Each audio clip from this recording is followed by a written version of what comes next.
विंता, मैंने तो सुना था कि तूने अपने पुत्र को ज्ञान ध्यान की सारी बातें बताई हैं, फिर भी इसे अगस्त्य महर्षि के बारे में नहीं पता, जिसके सामने पर्वत भी झुक जाते हैं। पर्वत भी झुक जाते हैं?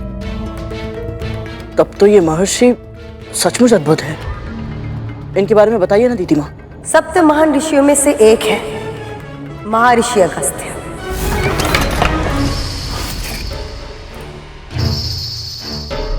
इतने शक्तिशाली हैं, इतने शक्तिशाली कि एक बार उन्होंने विशाल पर्वत को भी विवश कर दिया था अपनी आज्ञा मानने के लिए।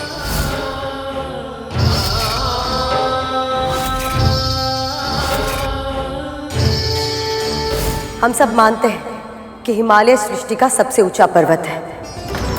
उसका स्वभाव ही है प्रतिदिन थोड़ा थोड़ा बढ़ना। एक दिन विंध्याचल पर्वत को हिमालय से इतनी ईर्ष्या हो गई कि उसने हिमालय से भी ऊंचा होने का हठ ठान लिया और तीव्र गति से बढ़ने लगा। शीघ्र ही विंध्याचल इतना शक्तिशाली और इतना ऊंचा हो गया कि उसने संसार का भ्रमण करते ही सूर्य को रोक दिया और पृथ्वी के आधे भाग पर सदैव प्रकाश रहने लगा और शेष आधा भाग सदा सदा के लिए अंधकार में डूब गया। ऐसी स्थिति में जीवन का विनाश होने लगा। पेड़ पौधे सभी प्रकार के प्राणियों का अंत होने लगा। ऐसे में देवताओं को भीषण चिंता होने लगी और वो उपाय की खोज में ब्रह्मदेव के पास जा पहुंचे।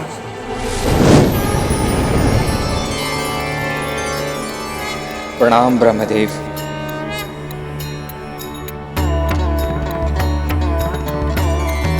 मैं तो केवल सृष्टि का सृजन करता हूं। विंध्याचल को बढ़ने से रोकना मेरे सामर्थ्य में नहीं है। ब्रह्मदेव से इच्छा पूरी नहीं हुई तो सभी देवगण विष्णु के पास जा पहुंचे।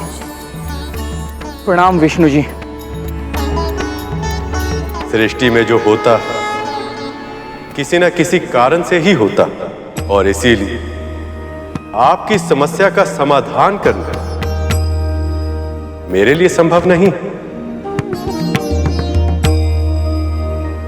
विंध्याचल के विकास को रोकने का उपाय महादेव शिव शंकर ही कर सकते हैं। संपूर्ण ब्रह्मांड में केवल एक ही महात्मा है जो पृथ्वी पर छाए इस संकट का समाधान कर सकते हैं और वो है महर्षि अगस्त्य। आप सब उनके पास जाइए, समाधान अवश्य मिलेगा।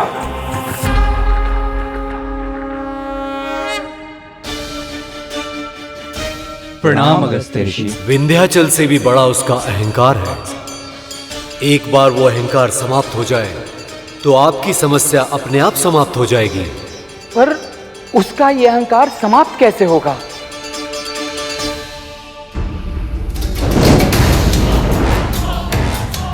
कितने छोटे हैं ये सब मेरे सामने, कितने तुच्छ। ओम नमः शिवाय, ओम नमः शिवाय, ओम नमः शिवाय, ओम नमः शिवाय, ओम नमः शिवाय, ओम नमः शिवाय। मैं इतना विशाल हूं पर मेरी ओर आंख उठाकर भी नहीं देखा। ओम नमः शिवाय, ओम नमः शिवाय। अवश्य ही ये कोई बहुत सिद्ध महान ऋषि हैं। तभी तो शिव भक्ति में इतने लीन हैं कि आसपास की कोई भी वस्तु इन पर अपना प्रभाव नहीं डाल पा रही है। ओम नमः शिवाय। यदि इनका मुझे आशीर्वाद मिल जाए मेरा प्रभुत्व तो और भी अधिक बढ़ जाएगा। ओम नमः शिवाय। अभिवादन स्वीकार कीजिए महर्षि। ओम नमः शिवाय। अभिवादन स्वीकार कीजिए महर्षि।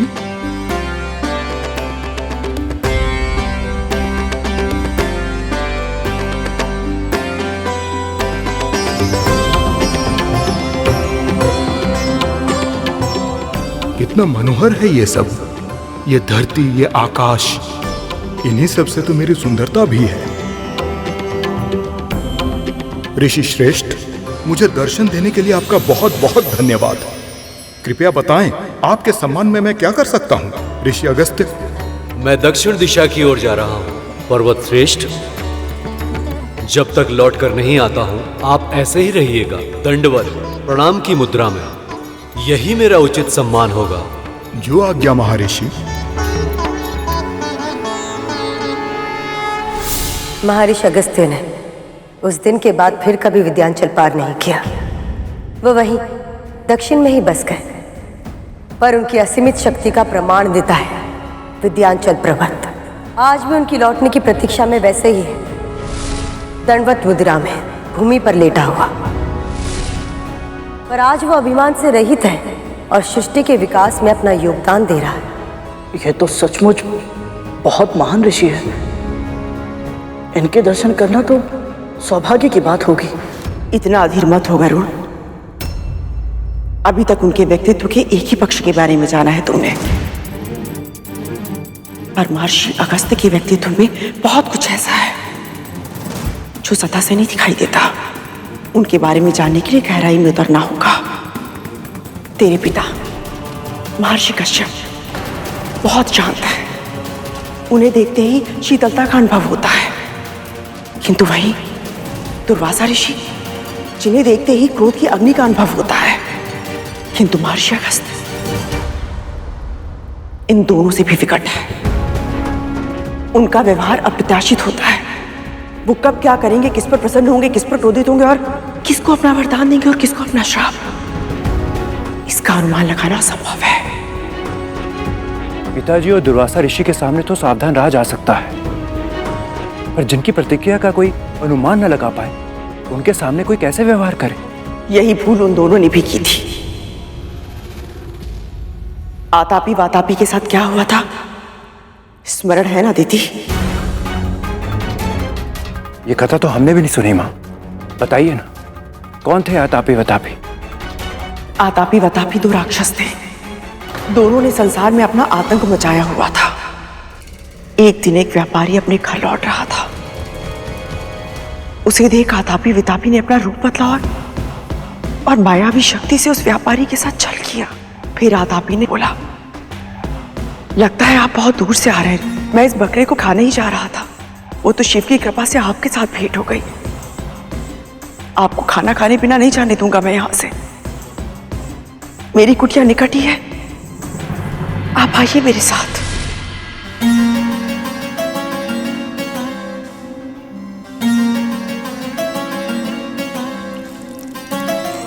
भोजन बहुत ही स्वादिष्ट बनाया था आपने।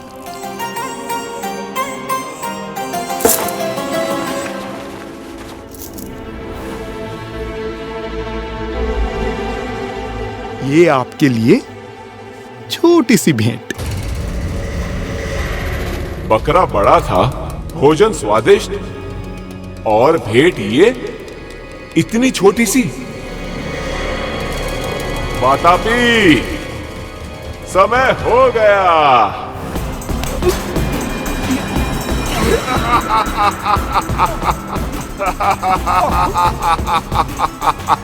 वातापी,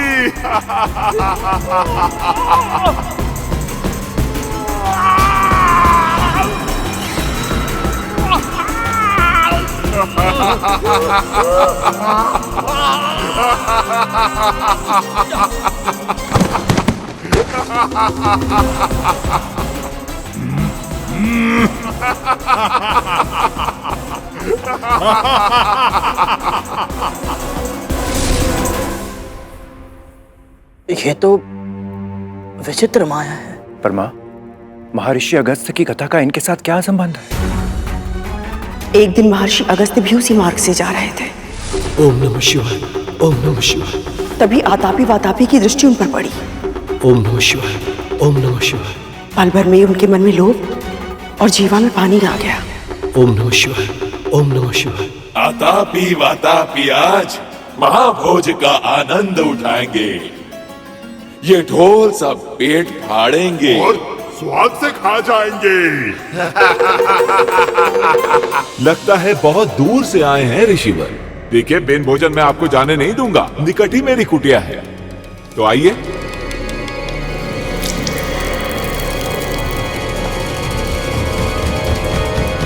जीर्णाम जीर्णाम वातापी जीर्णाम।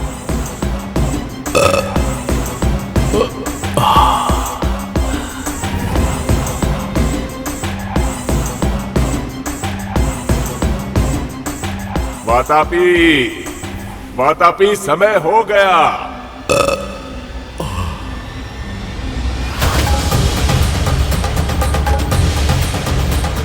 वातापी, समय हो गया। वातापी, बाहर निकल। क्या किया है तूने मेरे भाई के साथ ऋषि? बता तूने क्या किया है? कहाँ है मेरा भाई? तुम्हारा भाई? मैंने कहा था, तुमने सुना नहीं? जीर्णाम जीर्णाम वातापी जीर्णाम। इस मंत्र के उच्चारण से भारी से भारी भोजन पचा सकते हैं। तुझे इसका दंड मिलेगा।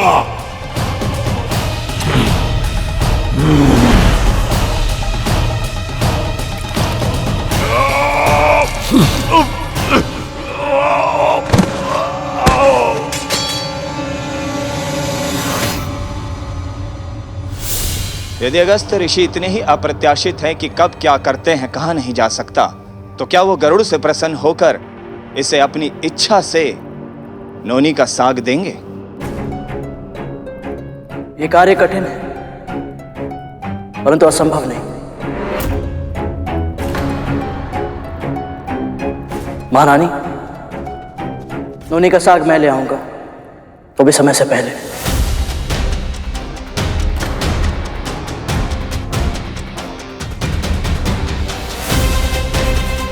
तुझे लाना ही होगा गरुड़। मेरे पुत्रों के प्राण अधर में है। अवश्य लाऊंगा महारानी, फिर चाहे मुझे अपने प्राण ही क्यों ना देने पड़े।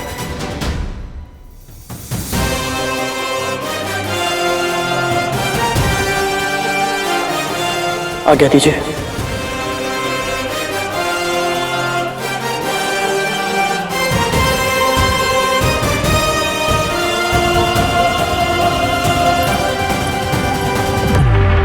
मैं गरुड़ के असफल होने की प्रतीक्षा नहीं कर सकती। मुझे स्वयं ही ये निश्चित करना होगा कि इनसे कोई चूक हो जाए और ये जीवित पुत्रिका के व्रत विफल हो जाए। पर कैसे करूं ये? कैसे?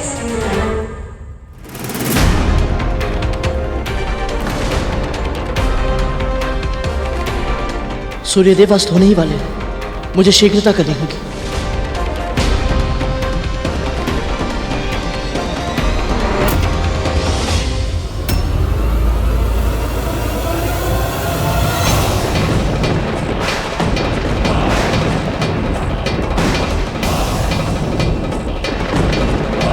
यमदूत यहाँ?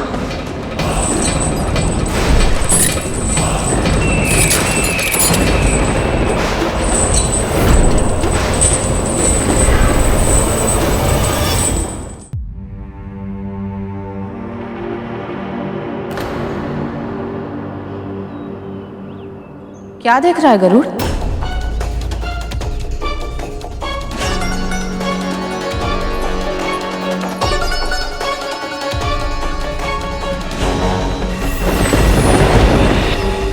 क्या हुआ?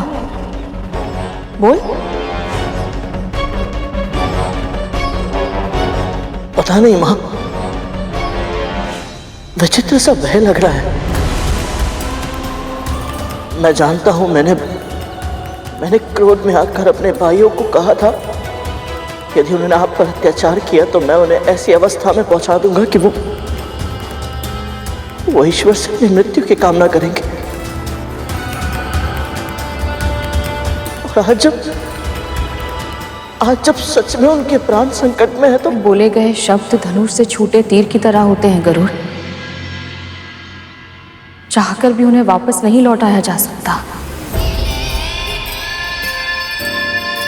पर इस समय तो इन नकारात्मक विचारों को मन में मत आने दे। अभी जो कार्य करना है उस पर ध्यान दे। सच कहूं तो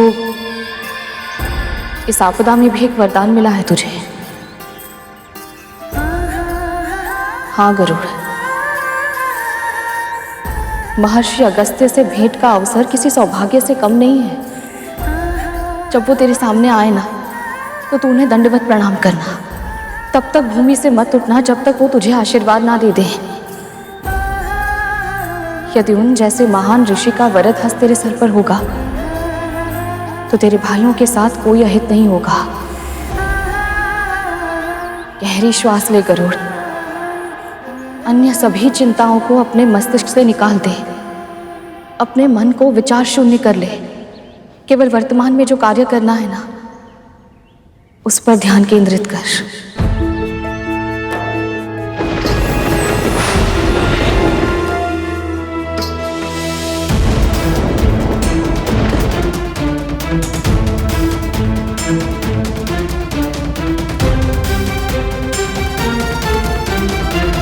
आज्ञा दीजिए मां।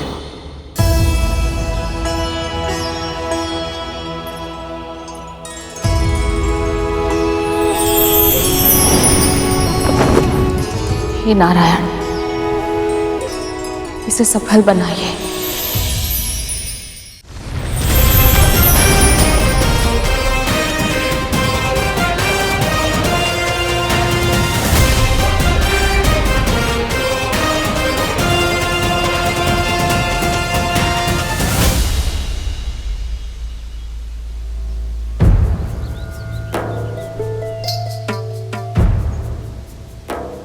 मेरी समझ के अनुसार आश्रम होना तो यही चाहिए, पर यहां तो कुछ भी नहीं है। ना आश्रम दिख रहा है और ना ही महर्षि और उनके शिष्य। कहीं मैं किसी और स्थान पर तो नहीं आ गया? ओम नमो नारायणाय नमः। ओम नमो नारायणाय नमः। पूर्ण विश्वास के साथ से तो नहीं कह सकता, परंतु मुझे यहाँ के वातावरण में एक विशेष प्रकार की ऊर्जा का अनुभव हो रहा है।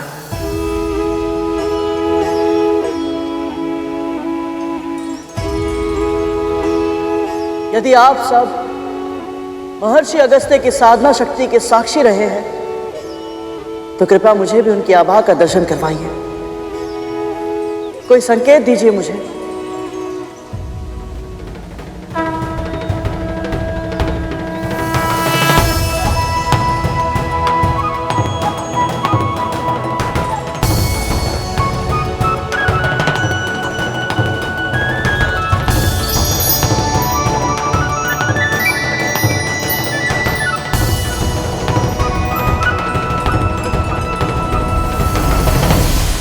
इसका अर्थ यह है कि मैं सही स्थान पर हूं। अब बस महर्षि के दर्शन प्राप्त हो जाए।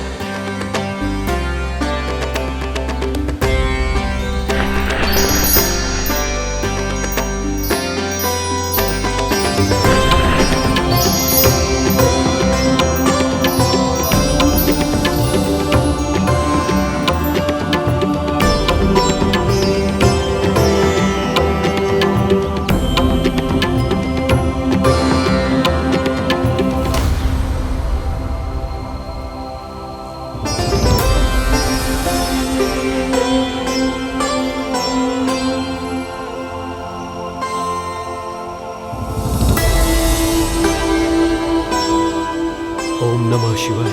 ओम नमः शिवाय। ओम नमः शिवाय। ओम नमः शिवाय। ओम नमः शिवाय। ओम नमः शिवाय। ओम नमः शिवाय। ओम नमः शिवाय। ओम नमः शिवाय। ओम नमः शिवाय। ओम नमः शिवाय। ओम नमः शिवाय। ओम नमः शिवाय। ओम नमः शिवाय। ओम नमः शिवाय। ओम नमः शिवाय।